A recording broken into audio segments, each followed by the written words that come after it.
In order to create and use text shortcuts on Samsung Galaxy S25, we need to go to Settings. In Settings, scroll down and choose General Management.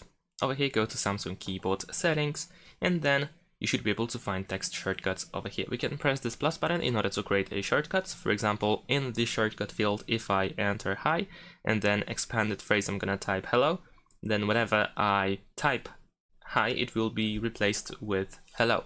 So as an example, let me try to open keyboard, and if I type hi now, actually it doesn't work over here, but let's say we're gonna go to the messages. It should definitely work in messages.